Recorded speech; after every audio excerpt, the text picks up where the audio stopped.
Welcome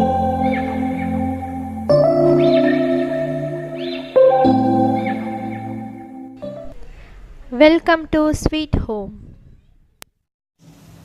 hello friends, எல்லோரும் எப்படி இருக்கீங்க? இன்றைக்கி நம்ம வீடியோவில் என்ன பார்க்க போகிறோன்னா, ஒரு சூப்பரான ஸ்நாக்ஸ் ரெசிபி பார்க்க போகிறோம். ப்ரெட்டு வச்சு ஸ்டஃப்டு பிரெட் பக்கோடா இன்றைக்கி எப்படி பண்ணலான்னு பார்க்கலாம். அதுக்கு தேவையான பொருட்கள் என்னென்னு சொல்லிடுறேன். மேல் மாவுக்கு தேவையான பொருள் வந்து கடலை மாவு 1 கப், 2 ஸ்பூன் அரிசி மாவு எடுத்திருக்கேன், காரத்துக்கு கொஞ்சம் மிளகாய் பொடி, தேவையான அளவு உப்பு, ஒரே ஒரு பிஞ்சு வந்து பேக்கிங் சோடா எடுத்திருக்கேன். ஸ்டஃபிங்க்கு வந்து ஒரு உருளைக்கிழங்கு வேக வச்சு மசிச்சு வச்சுருக்கேன். கொஞ்சம் வெங்காயம் குட்டி குட்டியாக நறுக்கி வச்சுருக்கேன். பெப்பர் பவுடர், கொஞ்சம் மல்லி இலை, ப்ரெட்டு வந்து 4 ஸ்லைஸ் எடுத்திருக்கேன், கொஞ்சோண்டு டொமேட்டோ சாஸ். வாங்க நம்ம எப்படி பண்ணலான்னு பார்க்கலாம். ஃபஸ்ட்டு ஸ்டஃபிங்க்கு ரெடி பண்ணிக்கலாம். உருளைக்கிழங்கு ஆல்ரெடி நான் உப்பு போட்டு தான் மசிச்சு எடுத்து வச்சுருக்கேன் வேக வச்சு. கூட ஆனியன் சேர்த்துக்கலாம், கொத்தமல்லி,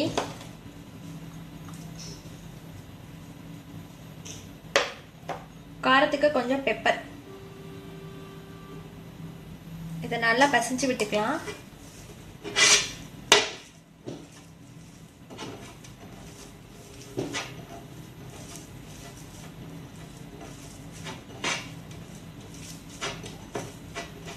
அவ்வளோதான், நம்ம ஸ்டஃபிங் ரெடி ஆயிடுச்சு. அடுத்தது நம்ம மேல் மாவுக்கு ரெடி பண்ணிக்கலாம். கடலை மாவு 1 கப் எடுத்திருக்கேன், சேர்த்துக்கோங்க ஒரு பவுலில். அரிசி மாவு 2 ஸ்பூன் எடுத்திருக்கேன், அதையும் சேர்த்துக்கோங்க. காரத்துக்கு மிளகாய் பொடி,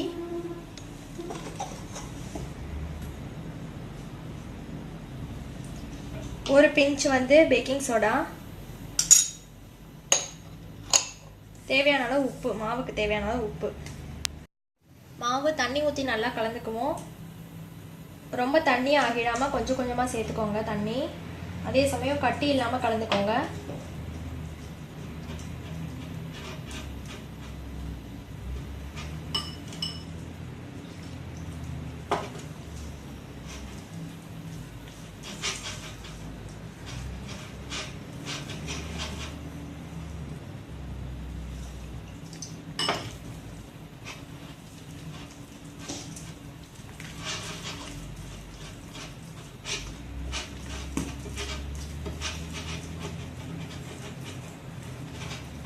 இன்னும் கொஞ்சம் தண்ணி சேர்த்துக்கலாம்.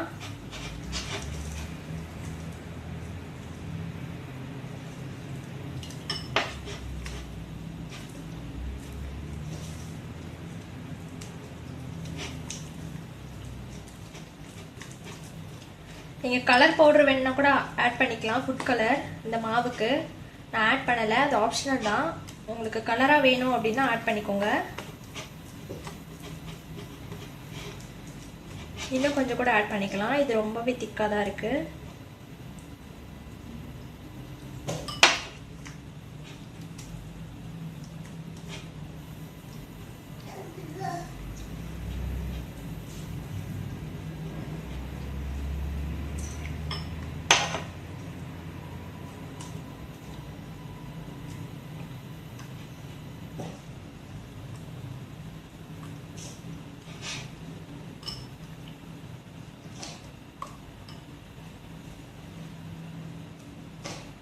பாருங்க, மாவு இந்த பதத்துக்கு இருக்கணும்.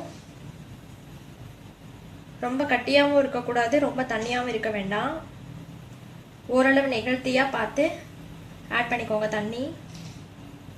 ஓகே, இப்போ நம்ம மாவு மேல் மாவு ரெடி ஆயிடுச்சு. இப்போ ஸ்டஃபிங் எப்படி பண்ணலான்னு பார்க்கலாம். 4 பிரெட் ஸ்லைஸ் எடுத்திருக்கேன், பிரெட் ஸ்லைஸு. ஃபஸ்ட்டு பிரெட் ஸ்லைஸில் நம்ம டொமேட்டோ சாஸ் அப்ளை பண்ணிக்கலாம்.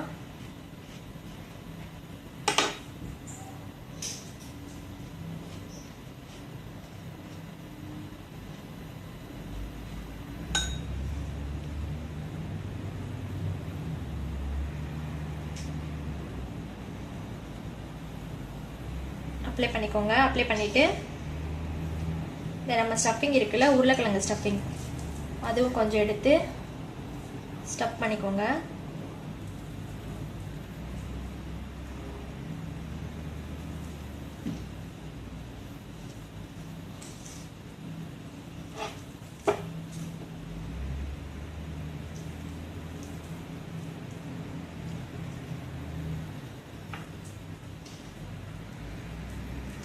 நல்லா அழுத்தி விட்டுக்கோங்க.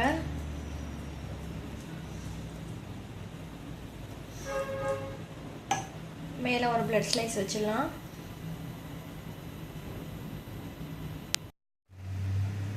இப்போ நம்ம ஸ்டஃப் பண்ண ப்ரெட்டை வந்து இந்த மாதிரி கிராஸாக கட் பண்ணிக்கோங்க. அப்போ தான் நமக்கு பொரிச்சு எடுக்கிறதுக்கு ஈஸியாக இருக்கும்.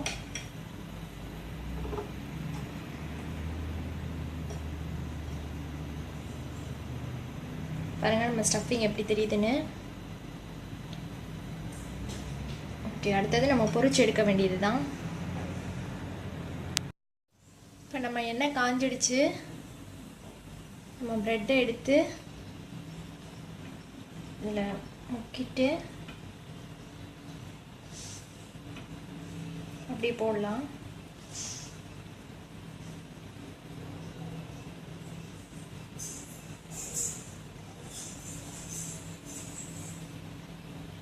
அவ்வளோதான்.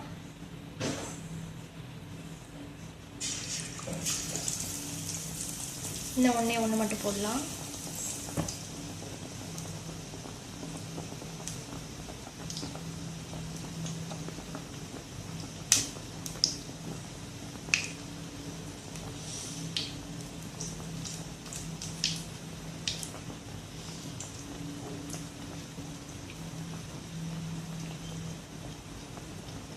நல்லா எல்லா பக்கமும் மாவு ஸ்ப்ரெட் ஆகிற மாதிரி நல்லா முக்கிட்டு அதுக்கப்புறமா போடுங்க.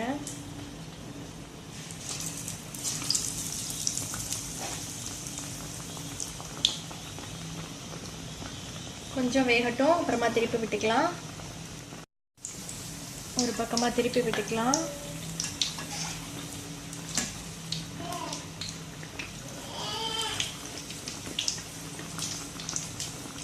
நான் வந்து கலர் பவுடர் யூஸ் பண்ணல, அதனால் உங்களுக்கு கலர் இப்படி தான் வரும். நீங்கள் சப்போஸ் ஃபுட் கலர் ஆட் பண்ணிங்க அப்படின்னா உங்களுக்கு பஜ்ஜி மாதிரி கலரில் வரும்.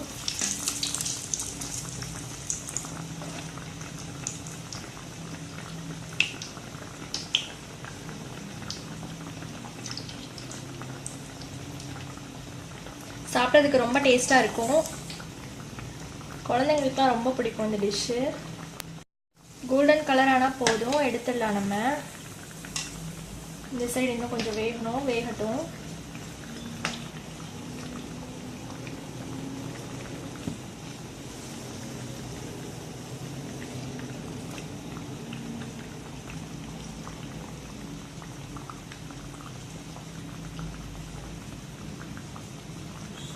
இதுவே வந்து 2 பிரெட் சாப்பிட்டாவே நமக்கு ரொம்ப ஃபில்லிங்காக தெரியும். சப்போஸ் நம்ம பிரேக்ஃபாஸ்ட் கூட சில நாள் நமக்கு பண்ண முடியல, மாவு இல்லை, தோசை எதுவும் பண்ண முடியல அப்படின்னா வெறும் ப்ரெட்டை டோஸ்ட் பண்ணி சாப்பிட்றதுக்கு இந்த மாதிரி வித்தியாசமாக சாப்பிட்லாம்.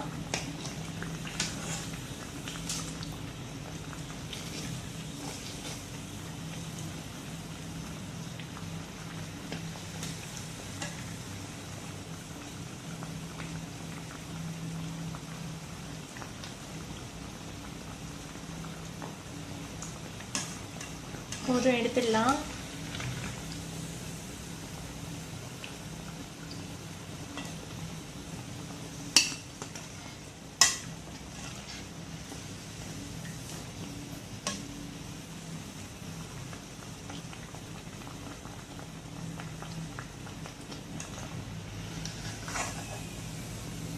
நம்ம ஸ்டஃப்டு பிரெட் பக்கோடா சூப்பராக ரெடி ஆயிடுச்சு.